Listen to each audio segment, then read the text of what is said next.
Two forgotten parts turn into a lightning-fast fix.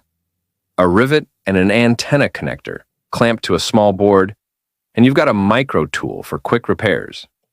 Here's the move. Seat the rivet in the connector. Secure the pair to wood. Use the cylindrical body as a guide, and with light taps or controlled pressure set small plates, eyelets, or patch pieces without bending.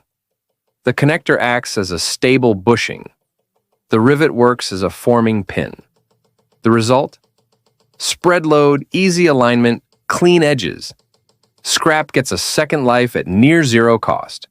Go slow, match diameters, and mind your fingers.